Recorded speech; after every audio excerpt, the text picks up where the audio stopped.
Hello बच्चों। आज की इस क्लास में हम डिस्कस करेंगे ज्योमेट्रिक प्रोग्रेशन के बारे में। ज्योमेट्रिक प्रोग्रेशन क्या होता है और किस तरह से हम इसको सॉल्व करते हैं, कौन सी इसमें लास्ट टर्म होती है, फर्स्ट टर्म क्या होती है, और बेसिकली हम ज्योमेट्रिक प्रोग्रेशन किस सीक्वेंस को हम बोलते हैं। तो देखो, बहुत सिंपल से एग्जांपल से हम समझेंगे कि ज्योमेट्रिक प्रोग्रेशन हम एक ऐसे सीक्वेंस को बोलते हैं जिसमें जो एक टर्म और उसकी जो प्रीसीडिंग टर्म होती है उसका जो रेशियो होता है वो हमेशा एक कांस्टेंट क्वांटिटी होती है। जैसे एग्जांपल के लिए अगर हम लें तो जैसे 4, 8, 16, 32, 64, ठीक है, 128। तो ये जो हमारा सीक्वेंस दिख रहा है ये सीक्वेंस हमारा क्या है, जीपी है। क्यों? क्योंकि अगर इसमें हम रेशियो देखें किसका, टर्म और प्रीसीडिंग टर्म का, मतलब एक टर्म और उसके बाद आने वाली टर्म का, तो वो हमेशा कांस्टेंट होगा। मतलब अगर हम 8/4 करते हैं तो वो भी 2 होगा, ठीक है। अगर हम 16/8 करते हैं वो भी 2 होगा। अगर हम 32/16 करते हैं वो भी 2 होगा। अगर हम 64/32 करते हैं वो भी 2 होगा। और 128/64 करेंगे वो भी हमारा क्या होगा, 2। जैसे एपी में क्या होता था, एपी में डिफरेंस सेम होता था, ठीक है, टर्म और प्रीसीडिंग टर्म का, अगल बगल वाली टर्म्स का डिफरेंस क्या होता था, सेम होता था। बट जीपी में क्या होता है, रेशू सेम होता है, कॉमन रेशू होता है, बिल्कुल ठीक है। तो ये ध्यान रखना है। और इस कांस्टेंट रेशू को ही हम बोलते हैं कॉमन रेशू। क्या बोलेंगे, कॉमन रेशू। बेसिकली जीपी में क्या होता है, जो अगली वाली टर्म है और जो उससे पहले वाली टर्म है उनका जो रेशू होता है वो कांस्टेंट होता है। ये ध्यान रखना है बस आपको, ठीक है। कांस्टेंट फॉर ऑल, ये किसका साइन होता है, for all. Small N belongs to capital N, मतलब जो एन की वैल्यू होगी वो नेचुरल नंबर होगी। क्लियर है इतना? अब देखो, ज्योमेट्रिक सीरीज के लिए, अच्छा एक चीज और यहाँ पे ध्यान रखना है कि ज्योमेट्रिक सीरीज क्या होती है। अगर कोई पूछता है कि ये जीपीए ज्योमेट्रिक प्रोग्रेशन और ज्योमेट्रिक सीरीज में क्या डिफरेंस होता है, तो हमेशा ध्यान रखना, जैसे ये टर्म्स है 4, 8, 16, 32, 64, 128, तो बेसिकली ये एक जीपी है। ये क्या है, जीपी है। लेकिन अगर मैं इनके बीच में क्या करता हूँ, इस तरह से लिखता हूँ इसको, 4 + 8 + 16 + 32 + 64 + 128, तो ये हमारी क्या कहलाएगी, ये ज्योमेट्रिक सीरीज कहलाएगी, हमारी ज्योमेट्रिक सीरीज कहलाएगी। तो ये चीज आपको ध्यान रखना है, ठीक है। अच्छा, अब यहाँ पे एक नेक्स्ट चीज जो इंपॉर्टेंट है वो है जनरल टर्म। जैसे एपी में जनरल टर्म होती थी वैसे ही जीपी में भी हमारी क्या होती है, जनरल टर्म होती हैं। तो 3-4 चीजें सिखाऊंगा और उसके बाद हम इसमें प्रॉब्लम्स की तरफ जाएंगे, जो कि एनसीईआरटी में प्रॉब्लम्स दे रखी हैं या फिर जो हमारी एग्जाम्पलर में प्रॉब्लम्स हैं उनके बारे में हम डिस्कस करेंगे। अब जनरल टर्म क्या होती है, तो हमेशा ध्यान रखना, जनरल टर्म का मतलब होता है nth टर्म। क्या मतलब होता है इसका, nth टर्म। तो अगर जनरल टर्म की हम बात करें तो मैं यहाँ पे लिख सकता हूँ ऐसे कि nth टर्म मतलब जनरल टर्म, ठीक है, nth term of a GP, एक ऐसे जीपी की जिसकी फर्स्ट टर्म कितनी है, A, with first term A and common ratio, जो रेशो है, कॉमन रेशो है वो कितना है, and common ratio R. Common ratio कितना हो गया, आर, इज गिवन बाय, तो वो कितना हो जाएगा, वो हो जाएगा A N is equals to A R की पावर n-1। तो ये होती है जनरल टर्म। यहाँ पे ए क्या होता है हमारा, ए हमारी फर्स्ट टर्म हो जाएगी और आर हमारा क्या होता है, कॉमन रेशो होता है। तो ये चीज ध्यान रखनी है आपको, ठीक है। इस जनरल टर्म को हम लास्ट टर्म भी बोल सकते हैं। तो ए आर की पावर n-1। तो एक तो आपको ये ध्यान रखना है, ठीक है। इसके अलावा देखो, एक चीज जो आपको ध्यान रखनी है वो आपको यहाँ पे ध्यान रखनी है, nth term from the end of a GP. ये भी बहुत ज्यादा पूछते हैं कि nth टर्म कितनी होगी एंड ऑफ अ जीपी में। तो ये भी मैं आपको यहीं पे बता देता हूँ फॉर्मूला, फिर हम इसके ऊपर क्वेश्चन भी करेंगे। जैसा कि मैंने एपी में भी आपको बताया था, nth term from the end of a finite GP, finite GP. अब मान लो आपको एक जीपी दे रखी है 2, 4, 8, 16, 32, 64, 1 है ना, 128, इस तरह से एक एपी दे रखी है 128 तक। और अगर आपको वो पूछते हैं कि इसमें थर्ड टर्म क्या होगी, तो आप निकाल सकते हो। या ऐसे ही इस जीपी को अगर हम आगे तक एक्सपेंड करें और किसी एक फिक्स्ड नंबर तक ले जा लें और उसमें वो पूछेंगे बताओ 10th टर्म क्या होगी जीपी की स्टार्टिंग से, तो हम इसके थ्रू निकाल सकते हैं। A10 निकालना है तो वो क्या हो जाएगा, ए आर की पावर 9। लेकिन अगर वो हमसे ऐसे पूछते हैं कि 10th टर्म निकालो from the end of a GP, तो उस केस में फिर ये वाला फॉर्मूला अप्लाई नहीं कर सकते हम। ये फॉर्मूला कब अप्लाई करेंगे? जब हम स्टार्टिंग से काउंट कर रहे होंगे जीपी को। बट अगर हमें nth टर्म निकालनी है फ्रॉम द एंड, तो वो हमारी निकलती है कैसे? तो जो nth टर्म होगी हमें फ्रॉम द एंड, पहले हमें ये पता करना पड़ेगा कि वो टर्म स्टार्टिंग से कौन से नंबर पे आएगी। भाई जो आखिरी से nth नंबर पे आ रही है वो स्टार्टिंग से कितने नंबर पे आएगी। तो उसके लिए मैं सिंपल सा तरीका बताता हूँ, ठीक है? तो ये समझ लो आप कि यहाँ पे मैं लिख रहा हूँ nth term from the end of a GP, end of a finite GP लिखो यहाँ पे, from the end of a finite GP consisting of m terms। अब मान लो consisting of m terms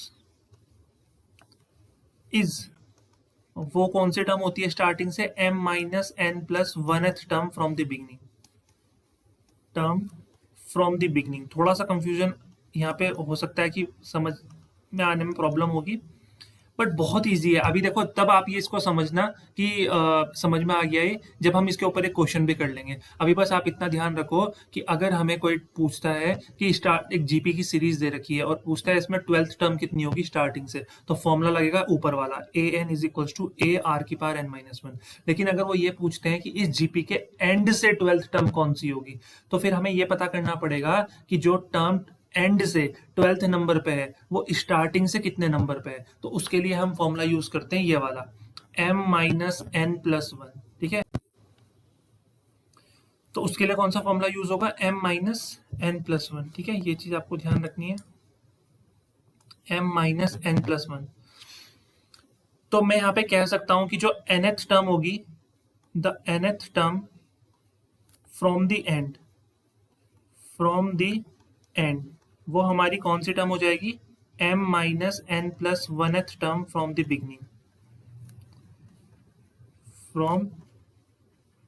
beginning, ठीक है? तो ये हमारा आ जाएगा कितना? a r की पावर m माइनस एन।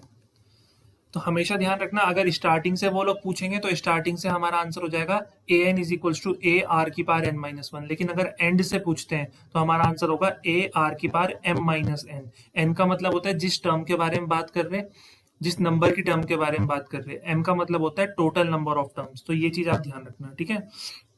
अच्छा, यहाँ पे ना मैं एक फॉर्मूला आपको और बता देता हूँ एल की टर्म में। अगर हमें nth टर्म निकालनी है फ्रॉम द एंड, तो उसका फॉर्मूला भी मैं आपको बता देता हूँ और बहुत ज्यादा काम आपके ये आने वाला है। इसको कॉन्सेप्ट नंबर 2 के नाम से हम जान लेते हैं। देखो कॉन्सेप्ट नंबर 2 क्या कहता है कि nth term from the end of a finite GP, जिसमें लास्ट टर्म हमको गिवन है with last term L and common ratio R is given by कैसे निकालेंगे? A N is equals to L 1/r की पावर n-1। ये ध्यान रखना, ठीक है? अगर हमें m n की वैल्यू गिवन है, r की वैल्यू गिवन है, a की वैल्यू गिवन है, तो हम ये वाला फॉर्मूला लगाएंगे nth term from the and निकालने के लिए। बट अगर हमें n पता है, r पता है और l पता है, तो हम इस फॉर्मूला से भी अपना आंसर निकाल सकते हैं। समझ में आ रहा है? ये हो जाएगा nth टर्म फ्रॉम एंड। इसको मैं बॉक्स में बंद कर लेता हूँ। एक फॉर्मूला हमारा ये हो जाएगा और एक फॉर्मूला हमारा ये हो जाएगा। तो बस इतनी नॉलेज आपको इनिशियली रिक्वायर्ड है जीपी को स्टार्ट करने के लिए। पहली चीज मैंने आपको क्या बताई कि जीपी क्या होता है, ठीक है? ज्योमेट्रिक प्रोग्रेशन किसको हम बोलते हैं? जिसमें कॉमन रेशियो जो होता है वो सेम होता है between a term and the term preceding to it, अगल बगल वाली टर्म का, ठीक है? जनरल टर्म क्या होती है जीपी की? A N is equals to A R की पावर n-1। ध्यान रखना है nth टर्म का फॉर्मूला। लेकिन अगर वही nth टर्म हमसे एंड से पूछते हैं तो फॉर्मूला क्या हो जाएगा? ए आर की पावर m-1 लेकिन अगर वही एंड से पूछते हैं लेकिन एल की टर्म्स में, तो फॉर्मूला हो जाएगा एल 1/r की पावर n-1। तो ये चीज ध्यान रखनी है आपको, इससे हम जीपी के काफी क्वेश्चन जो है वो बना लेंगे।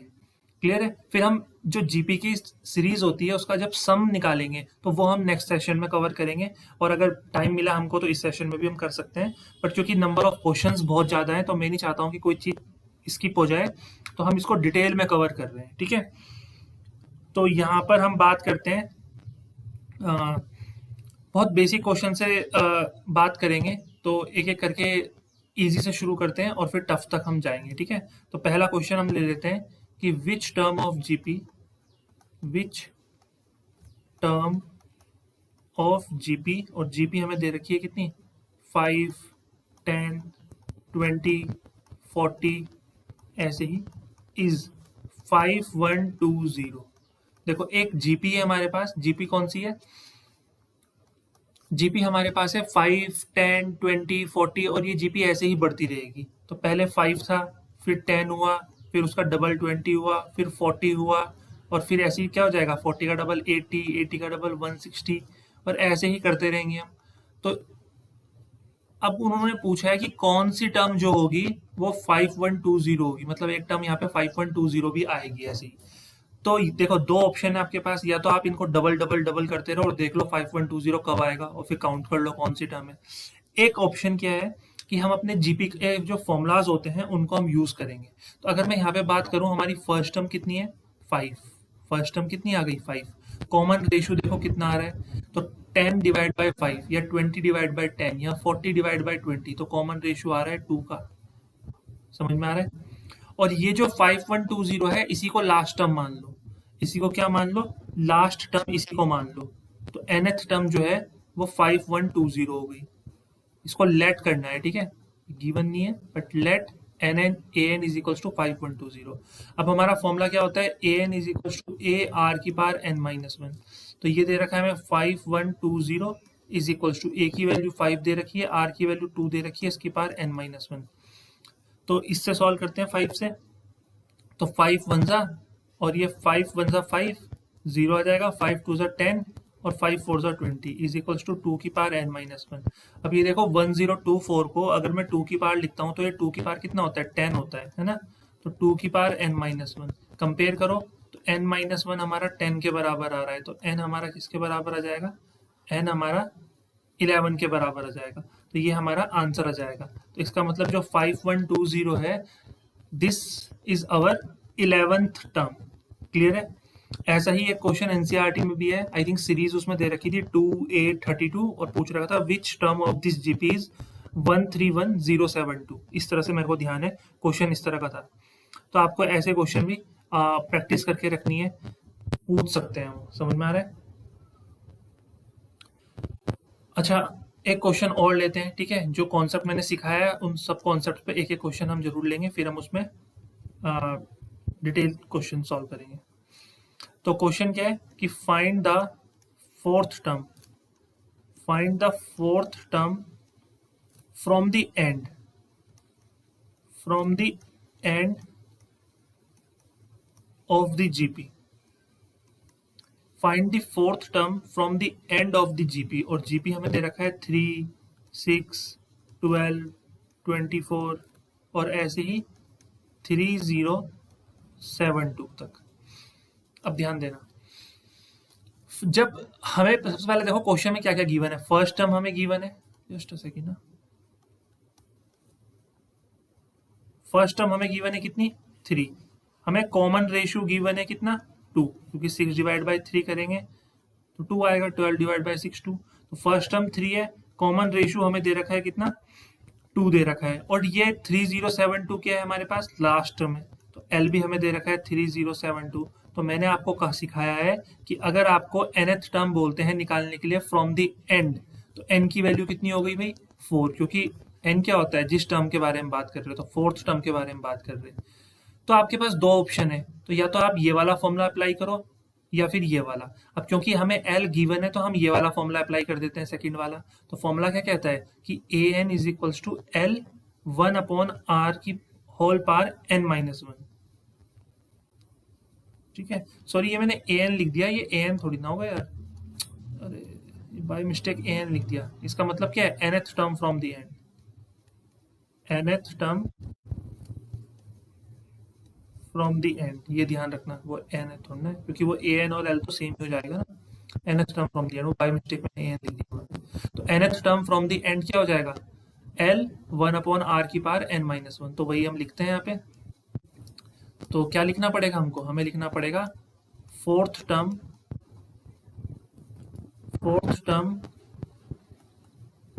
From the end is equal to, fourth term from the end कितना हो जाएगा, l 1 अपॉन r की power n minus one.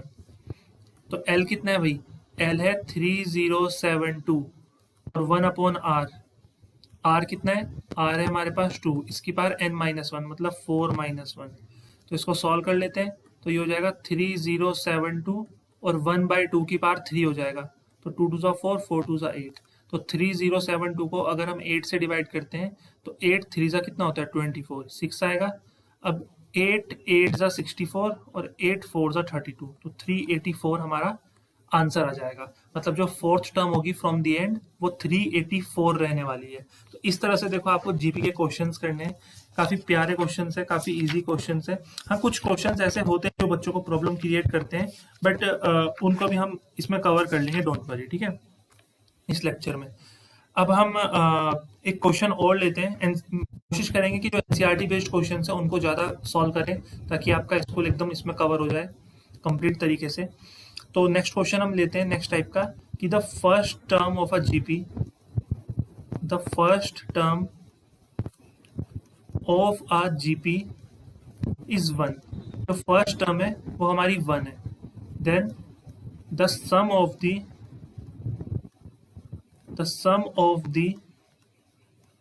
Third and fifth term is 90. Find the common ratio of the GP. Find the common ratio of the GP. तो GP का common ratio कितना होगा। देखो इस तरह के क्वेश्चन अगर आपसे पूछते हैं तो कैसे सॉल्व करेंगे। First term of a GP is one, तो जीपी की जो फर्स्ट टर्म है वो हमें दे रखी है वन। तो जीपी की फर्स्ट टर्म क्या होती है भाई, ए ही तो होती है।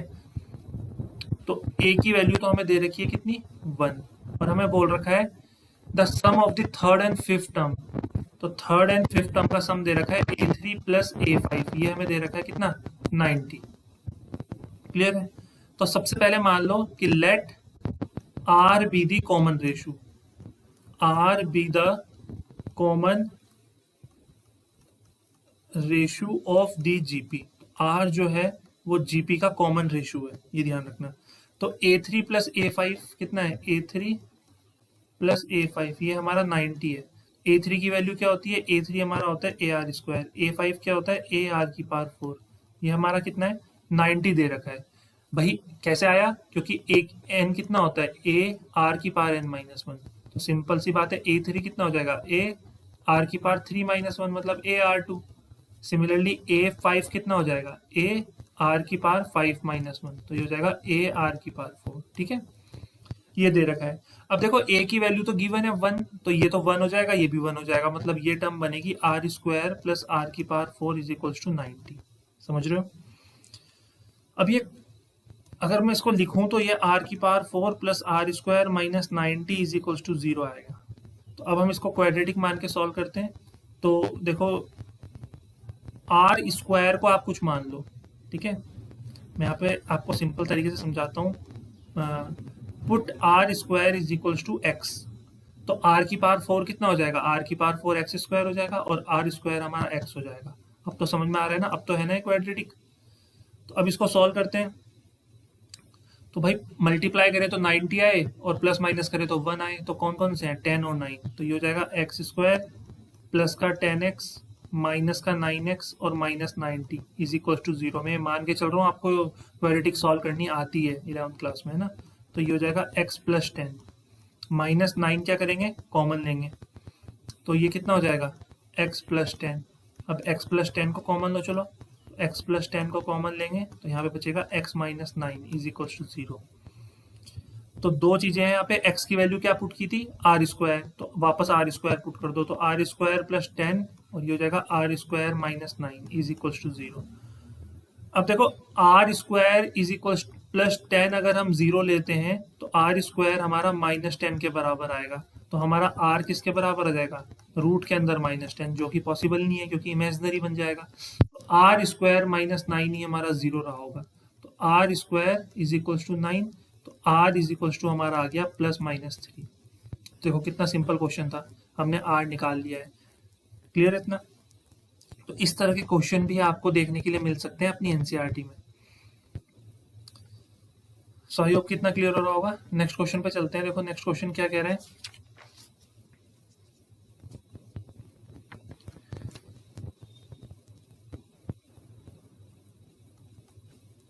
देखो क्वेश्चन है कि फाइंड अ जीपी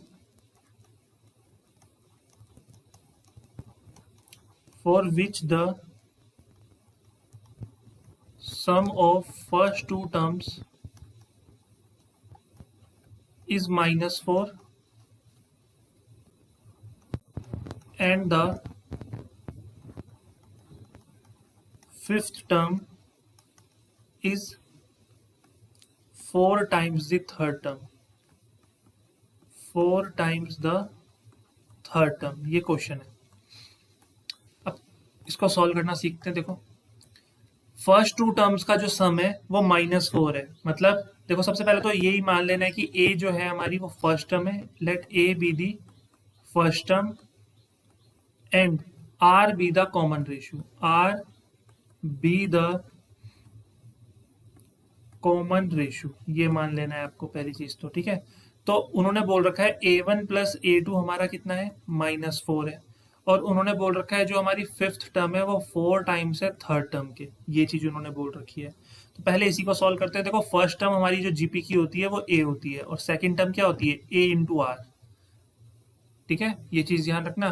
देखो एपी की जो फर्स्ट टर्म होती है a1 वो तो a ही होती है, बट a2 की अगर बात करें तो ये हो जाएगा a r की पावर 2 माइनस 1, तो वो a r होती है। ठीक है, तो ये दे रखा है हमें -4। क्लियर है इतना? अभी इसको तो अब हम कुछ सॉल्व नहीं कर सकते, तो इसको यहीं पे इतना ही रहने दो अभी, क्योंकि एक ही वैल्यू हमें मालूम नहीं है जो हम आर निकालें, नहीं हमें आर की वैल्यू पता है। अब इस पे आते हैं। चलो fifth term is equals to 4 times of third term. तो फिफ्थ टर्म को हम लिख सकते हैं ए आर की पावर 4। कैसे लिखते हैं, इस फॉर्मूला से। ठीक है, किस फॉर्मूला से कि एक n is equals to A R की पावर एन माइनस 1। तो अगर एन की वैल्यू 5 है तो ये हो जाएगा ए आर की पावर 5 माइनस 1, मतलब ए आर 4। और ये 4 टाइम्स ऑफ ए 3 कितना हो जाएगा, ए आर की पावर 2, ये हो जाएगा। समझ में आ रहा है ना? अब यहां से देखो जो चीजें कैंसिल हो रही है, ए से ए कैंसिल हो जाएगा, आर स्क्वायर से आर की पावर 4 कैंसिल होगी, तो ये बचेगा R square is equal to 4। तो यहां से आर इज इक्वल टू कितना आ गया, +-2। तो आर की तो 2 वैल्यू आ गई। तो जब आर, ये देखो कि when R is equal to +2, जब आर +2 होगा तो ए कितना होगा, तो ए प्लस आर की वैल्यू 2 पुट करो तो ये 2a इज इक्वल टू -4। तो उस केस में 3a इज इक्वल टू -4, और 3a अगर -4 है तो a कितना हो जाएगा, a हमारा हो जाएगा -4/3। a हमारा कितना हो जाएगा, -4/3। और जब हमारा r -2 होगा तो a और -2a इज इक्वल टू कितना हो जाएगा, -4। समझ रहे हो? तो -a इज इक्वल टू -4, तो a हमारा हो जाएगा 4। अब हमें क्या करना है, हमें क्या पूछ रखा था, जीपी पूछ रखी थी। तो अगर इस वाले केस की बात करें, ठीक है, जब हमारा r हमारा +2 है और a हमारा कितना है, -4/3 है, तो उस केस में जीपी क्या बनेगी, फर्स्ट टर्म आएगी -4/3, सेकेंड टर्म आएगी ar मतलब -8/3, थर्ड टर्म आएगी ar स्क्वायर मतलब -16/3। ठीक है, इस तरह से जीपी बनती चली जाएगी। और जब हमारा r -2 होगा और a हमारा 4 होगा, तो उस केस में जो जीपी बनेगी वो क्या बनेगी, फर्स्ट टर्म आएगी 4, सेकेंड टर्म आएगी ar मतलब -8, फिर थर्ड टर्म आएगी 16, फिर फोर्थ टर्म आएगी -32। इस तरह से हमारा जीपी बन जाएगा। तो 2 जीपी हमें यहाँ से देखने के लिए मिलेंगे। सो आई होप कि इतना क्लियर हो गया होगा कैसे इस टाइप के क्वेश्चंस जो है इस पर्टिकुलर टाइप के क्वेश्चन जो है आप सॉल्व करोगे, आपको बनाने के लिए मिलेंगे इस टाइप के क्वेश्चन, ठीक है। सो आई थिंक यहाँ तक क्लियर हो गया होगा। अब चलते हैं अपने नेक्स्ट क्वेश्चन पे। देखो नेक्स्ट क्वेश्चन क्या बोल रहा है उसको देखते हैं। एक ना थ्योरेटिकल क्वेश्चन लेते हैं। थ्योरेटिकल क्वेश्चन हमने जीपी में किए नहीं अभी, तो एक क्वेश्चन थ्योरेटिकल भी लेते हैं। एनसीईआरटी का ही है कि if the first and the nth term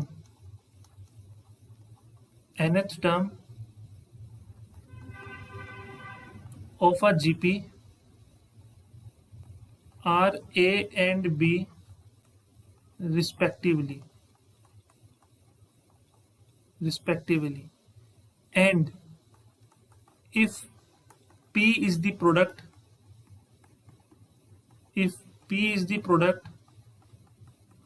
of the first n terms, prove that P square is equals to AB की whole power n। Prove that P square is equals to a b की whole power है। देखो इस type के questions किस तरह से solve किए जाते हैं, ध्यान देना। सबसे पहले तो जो मैंने कहा है आपको वही मान के चलना है कि सबसे पहले तो आप लेट कर लो कि आर जो है हमारा वो कॉमन रेशियो है। Let R be the common ratio of the given GP, इतना समझ में आया। इसके बाद आपको क्या करना है, जो क्वेश्चन में बोल रखा है ना उसको ध्यान देना है। उन्होंने बोल रखा है फर्स्ट टर्म हमारी जो है वो ए है, जो कि हमें पता ही है। फर्स्ट टर्म जो हमारी दे रखी है, मतलब ए, फर्स्ट टर्म जो A1 है वो हमारी दे रखी है A, ये हमें गिवन है। और इसके अलावा उन्होंने बोला है कि जो nth टर्म है वो हमारी कितनी है B, ये उन्होंने बोल रखा है, ठीक है। अभी यहीं तक सॉल्व करते हैं। तो nth टर्म की वैल्यू क्या होती है भाई, A r की पावर n-1, तो ये हमारा B है। तो यहाँ से r निकाल सकते हैं हम, बिल्कुल निकाल सकते हैं। r की पावर n-1 कितना हो जाएगा, B अपॉन A। तो यहाँ से r की वैल्यू कितनी हो जाएगी, r की वैल्यू हो जाएगी B अपॉन A की होल पावर, और ये n-1 है तो यहाँ पे 1 अपॉन n-1 हो जाएगा। तो ये हमारा आ गया क्या, common ratio. So I hope कितना क्लियर हो गया होगा। अब नेक्स्ट बढ़ते हैं आगे। उन्होंने बोला है and P is the product of the first n terms. तो P जो है is the product of first n terms. P जो है वो प्रोडक्ट है फर्स्ट n टर्म्स का। तो P इज इक्वल्स टू क्या हो जाएगा हमारा, ए आर स्क्वायर, और ऐसे ही कहाँ तक, ए आर की पावर n-1 तक। क्लियर है, यही तो होती है फर्स्ट टर्म, ये सेकंड टर्म, ये थर्ड टर्म, और ये nth टर्म। तो product of first n terms आ गया ये। अब यहाँ से हम क्या कर सकते हैं, देखो a कितनी बार मल्टीप्लाई हो रहा है, 1 2 3 4, तो n टाइम्स मल्टीप्लाई हो रहा है। तो ये a की पावर n लिख दो इसको डायरेक्ट। अब बचता क्या है ब्रैकेट में, आर स्क्वायर, आर क्यूब, और लास्ट में क्या बचेगा, r की पावर n-1। तो P is equals to a की पावर n, और ये आर स्क्वायर, इसको अगर हम सॉल्व करें तो इसको मैं लिखूंगा r की पावर 1 + 2 + 3 प्लस, और ऐसे ही कहाँ तक, ऐसे ही मैं लिखूंगा n-1 तक। समझ में आया। अब इसको सॉल्व कैसे करें, तो सॉल्व करने का तरीका होता है,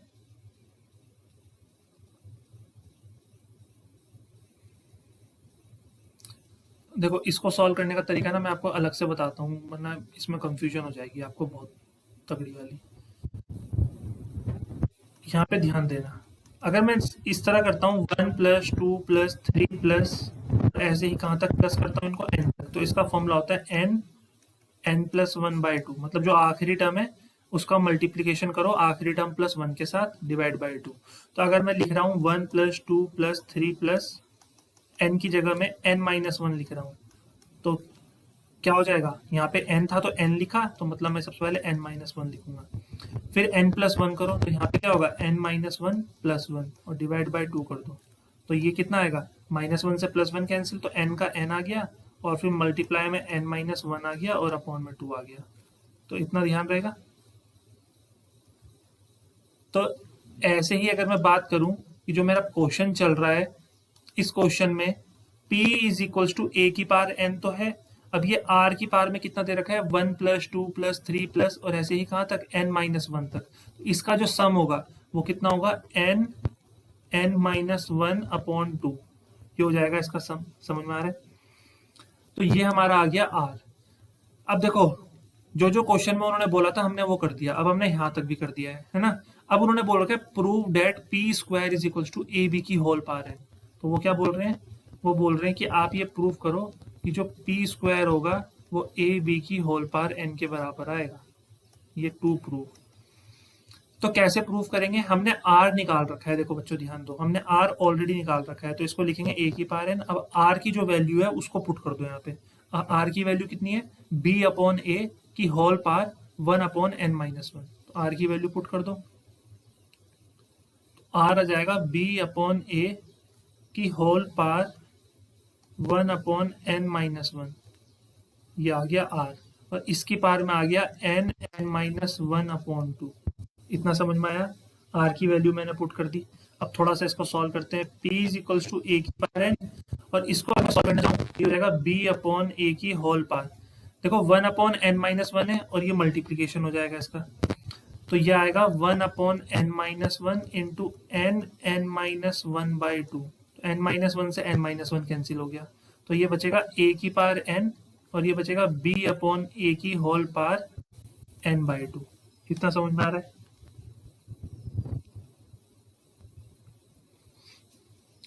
आई थिंक इतना क्लियर हो रहा है। तो देखो अब इसको सॉल्व करते हैं, तो p इज इक्वल्स टू, अब देखो ये a की पावर n है और ये b की पावर n बाई 2 है और अपॉन में a की पावर n बाई 2 है। तो ये a की पावर n से a की पावर n बाई 2 जब कैंसिल होगा तो ऊपर बचेगा a की power n by 2 into b की पावर n बाई 2। क्यों बचा, समझ में आया ना, क्योंकि ये a की पावर n बाई 2 जब ऊपर जाएगा तो ये हो जाएगा a की power n minus n by 2, और n minus n by 2 n by 2 होता है। तो यहाँ से हमारा p कितना आ गया, p हमारा आ गया a इंटू बी की whole power n by 2। But हमसे p थोड़ी ना पूछा था, हमसे तो p स्क्वायर पूछा था, तो स्क्वायरिंग कर दो दोनों तरफ, तो ये हो जाएगा a b की होल पावर n बाई 2 का होल स्क्वायर। तो यहाँ से हमारा आंसर आएगा P square is equals to a b की होल पावर n। तो ये हमारा यहाँ से प्रूफ हो गया और यहाँ से हम बोलेंगे hence proof. So I think इतना क्लियर हो गया होगा कि किस तरह से ऐसे क्वेश्चन को सॉल्व किया जाता है। ठीक है, तो हमने एक क्वेश्चन जो है वो और यहाँ पे सॉल्व कर दिया है। अब हम अपने नेक्स्ट क्वेश्चन की तरफ चलते हैं। अब देखो नेक्स्ट क्वेश्चन जो है वो है भले ही छोटा, बट बच्चे इसको अक्सर गलत करके आते हैं या फिर इसको अटेम्प्ट ही नहीं करते हैं कि सर ये तो आया ही नहीं हमको। देखो बोल रखा है the third term of a GP is 4, of a GP is 4. Find the product of its first 5 terms. Find the product of its first 5 terms. बहुत ही ज्यादा इजी क्वेश्चन। देखो बोल रखा है third term of a GP is 4, third term of a GP is 4। Third term GP 4 होने का मतलब है थर्ड टर्म को हम लिखते हैं ए आर स्क्वायर, तो ये हमें दे रखा है 4, बस ये ध्यान रखो। अब हमें क्या बोल रखा है, product of first 5 terms, first 5 terms बताओ कितना होगा। तो प्रोडक्ट ऑफ फर्स्ट 5 टर्म्स देखते हैं। फर्स्ट टर्म आ गई ए, दूसरी टर्म आ गई A R square, third term हो जाएगी, सॉरी दूसरी टर्म ए आर होती है, ठीक है, थर्ड टर्म हो जाएगी A R square, fourth term हो जाएगी ए आर क्यूब और फिफ्थ टर्म हो जाएगी ए आर की पावर 4। समझ में आ रहा है इतना? कैसे आई सेकंड टर्म ए आर, क्योंकि जो जनरल फॉर्मूला हमारा होता है A N is equal to A R की पावर एन माइनस 1। बस एन की वैल्यू रखते रहो, हमारी टर्म्स मिलती जाएंगी। हमने जब एन की वैल्यू 5 रखी तो ए आर की पावर 5 माइनस 1 मतलब ए आर की पावर 4 आ गया। आई थिंक इतना क्लियर हो गया होगा। अब सबकी मल्टीप्लाई करो, ए कितनी बार है, 1 2 3 4 5, तो 5 टाइम्स है, तो ये हो जाएगा ए की पावर 5। आर कितने टाइम्स है, 1, और ये आर स्क्वायर है तो क्यूब हो गया, ये आर की पावर 6 हो गया और ये आर की पावर 10 हो गया, ये आ गया। अब इसको हम क्या लिख सकते हैं, इसको हम ऐसे भी तो लिख सकते हैं ए आर स्क्वायर की होल पावर 5, तभी तो ये ए की पावर 5 और आर की पावर 10 होगा, और ए आर स्क्वायर की वैल्यू दे रखी है ऑलरेडी 4, तो ये 4 की पावर 5 और 4 की पावर 5 कितना होता है, 4 इंटू 4 इंटू 4 इंटू 4 इंटू 4, इसको सॉल्व कर लो तो ये हो जाएगा 16 इंटू 16 इंटू 4। ठीक है, 16 का स्क्वायर कितना होता है 256 इंटू 4 कर लो 1024। तो ये हमारा आंसर आ जाएगा 1024। सो आई होप कि इतना क्लियर हो गया होगा किस तरह से जो जीपी के जो क्वेश्चंस हैं वो हमसे पूछे जा सकते हैं। इसके अलावा एक क्वेश्चन जो होता है वो हमारे पास एनसीईआरटी का ही है, बट वो लैंग्वेज की फॉर्म में हमसे पूछा जाता है। उस क्वेश्चन को भी हम कवर करते हैं क्योंकि कोई भी टाइप जो है वो हमारा बचना नहीं चाहिए, सारे टाइप हमें कवर करने हैं इस लेक्चर में। फिर ताकि हम नेक्स्ट लेक्चर में सम ऑफ जीपी को पढ़ सकें और उसकी जो प्रॉब्लम्स है उसको हम सॉल्व कर सकें। तो एक लास्ट क्वेश्चन हम यहाँ पे देखते हैं और फिर देखते हैं कि हमने कितने टॉपिक्स इसमें कवर कर लिए, कितने टाइप्स हमने इसमें कवर कर लिए। So what will rupees 500 amounts to in 10 years, in 10 years after its deposit, after its deposit in a bank,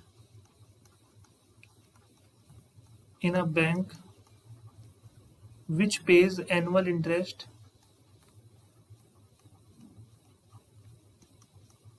which pays annual interest rate of 10% compounded annually,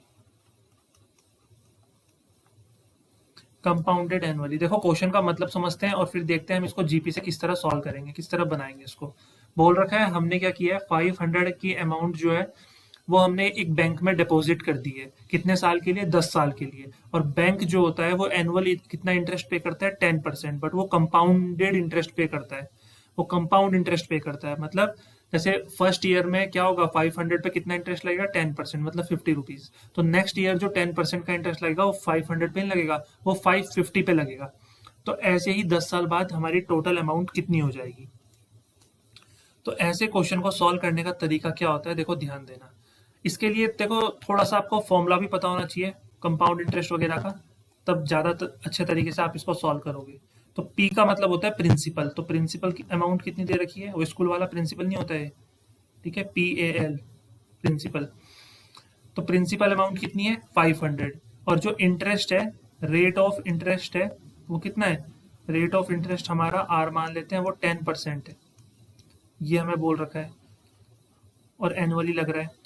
तो एक साल के बाद में हमारी अमाउंट कितनी हो जाएगी, amount at the end of 1 year, amount at the end of 1 year. तो एक साल के एंड में जो हमारी अमाउंट हो जाएगी उसका फॉर्मूला क्या होता है, रुपीज प्रिंसिपल अमाउंट और 1 प्लस आर अपॉन 100, ये होता है फॉर्मूला। भाई यही तो होता है, क्योंकि फॉर्मूला क्या होता है, फॉर्मूला क्या कहता है, P plus R into T upon 100, यही तो होता है, P plus P R, sorry PRT upon 100। तो टाइम तो 1 ईयर है और P हमने कॉमन ले लिया है, तो 1 प्लस आर अपॉन 100 हमारा बचेगा। क्लियर है। अब हम देखते हैं कि amount at the end of second year, 2 साल जब हो जाएंगे तो अब कितना इंटरेस्ट लगेगा। तो देखो एक तो हमारा इंटरेस्ट कितना लगेगा, तो हमेशा ध्यान रखना उसका फॉर्मूला हमारे पास होता है P 1 प्लस आर अपॉन 100 का स्क्वायर। सिंपल फॉर्मूला है ये कंपाउंड इंटरेस्ट का। ऐसे ही अगर हम बात करें amount at the end of 3 year, 3 साल के बाद कितना इंटरेस्ट लगेगा, तो उसका फॉर्मूला कितना हो जाएगा, P 1 प्लस आर अपॉन 100 का होल क्यूब, ये ध्यान रखना। और ऐसे ही ये इंटरेस्ट लगता रहेगा, ठीक है। तो अगर कोई पूछता है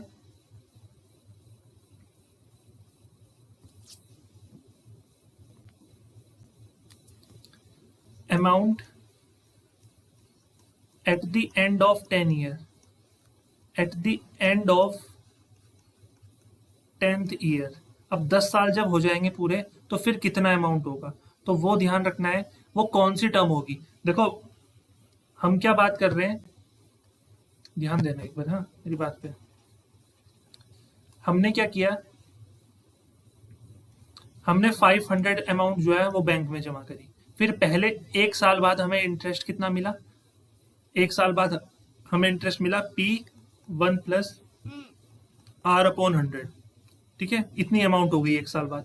फिर 1 साल के बाद हमारी अमाउंट कितनी होगी, P1 + R/100 का स्क्वायर, ये अमाउंट हो गई। फिर 1 साल बाद कितनी हो गई, P1 + R/100 का होल स्क्वायर। तो अगर 10 साल बाद हम देखेंगे तो वो जीपी की कौन सी टर्म होगी, भाई ये तो जीपी की फर्स्ट टर्म नहीं है ना। जो 1 साल के बाद जो अमाउंट हमको मिली है, ये जीपी की फर्स्ट टर्म नहीं है, ये जीपी की सेकंड टर्म है, क्योंकि फर्स्ट टर्म तो सिर्फ 500 ही होगी। समझ में आ रहा है, फर्स्ट टर्म क्या होगी, सिर्फ 500 होगी। तो इसका मतलब जो 10 साल बाद हमें अमाउंट मिलने वाली है वो हमारी 11th टर्म होगी जीपी की, वो हमारी क्या होगी, 11th टर्म होगी जीपी की, 11th टर्म ऑफ जीपी। बस ये समझना है आपको कि जो हमें 10 साल बाद अमाउंट मिलने वाली है वो 11th टर्म होगी जीपी की, कि फर्स्ट टर्म ऑलरेडी 500 है हमारे पास। तो अगर हमें 11th टर्म निकालनी है किसी जीपी की, तो उसका फॉर्मूला क्या होता है, AR⁻11 - 1, मतलब AR⁻10, ये होता है। समझ में आ रहा है। तो इसीलिए जो 11th टर्म हो जाएगी वो हमारी हो जाएगी P, और R कितना है, 1 + R/100, ये हमारा R है। A क्या है, P क्या है, फर्स्ट टर्म है हमारी, क्योंकि ये 500 ही तो है हमारा P, और ये हमारी फर्स्ट टर्म है, तो ये P हमारा A के बराबर हो जाएगा फर्स्ट टर्म। और जो हमारा कॉमन रेशियो है वो 1 + R/100 है, क्योंकि ये अभी इसकी पावर 1 है, फिर पावर 2 हो गई, पावर 3 हो गई है ना। तो हमने ये लिखा R की जगह 1 + R/100, इसकी पावर में कितना आ गया, 10। बस इसको सॉल्व करना है। P की वैल्यू कितनी है, 500, और ये हो जाएगा 1 + R हमारा 10 है, और अपॉन 100 की पावर 10। तो इसको सॉल्व करें तो 0 से 0 कैंसिल, ये 1.1 आ जाएगा। तो हमारी अमाउंट हो जाएगी 500 × 1.1 की पावर 10। ये हमारा आंसर आ जाएगा। इतना भी छोड़ोगे पूरे मार्क्स मिल जाएंगे, ठीक है। तो बहुत ईजी है, बट ये फॉर्मूला आपको ध्यान रखना पड़ेगा कि जब कंपाउंड इंटरेस्ट लगता है तो अमाउंट 1 साल के बाद कितनी होती है, P1 + R/100। 2 साल के बाद कितनी हो जाएगी, P1 + R/100 का स्क्वायर, ठीक है। 3 साल के बाद क्यूब हो जाएगी। तो ऐसी 10 साल बाद जो अमाउंट होगी वो 10th टर्म नहीं होगी जीपी की, वो 11th टर्म होगी, क्योंकि एक टर्म ऑलरेडी 500 है हमारे पास, ठीक है। ये हमारी सेकंड टर्म हुई जीपी की। 1 साल बाद के बाद जो अमाउंट मिल रही, ये सेकंड टर्म है। फिर 2 साल बाद के बाद जो अमाउंट मिल रही वो थर्ड टर्म है हमारी जीपी की, और ये फर्स्ट टर्म है हमारी जीपी की 500, ठीक है। तो ये चीज़ ध्यान रखनी है बच्चों। तो इस तरह से जो है आप जीपी के जो क्वेश्चंस है उनको बना सकते हो, उनको सॉल्व कर सकते हो, ठीक है। इसी तरह से एक क्वेश्चन हमारे पास टर्म्स वाला भी पूछा जाता है। तो आई थिंक कि अब जीपी की जो प्रॉब्लम्स हैं, जो nth टर्म की प्रॉब्लम्स है, वो जितनी वेराइटीज़ में करा सकता था इसमें लेक्चर में, मैंने उनको कोशिश किया है कि सारे क्वेश्चंस को हर एक टाइप का क्वेश्चन जो है वो आपको करवा दूं। अब नेक्स्ट जो लेक्चर होगा उसमें हम डिस्कस करेंगे कि अगर हमें कोई जीपी की सीरीज दे रखी है और अगर हमें उसमें सम का फॉर्मूला लगाना है तो हम किस तरह से उसको लगा सकते हैं और किस तरह से हम अपनी जीपी का सम निकाल सकते हैं।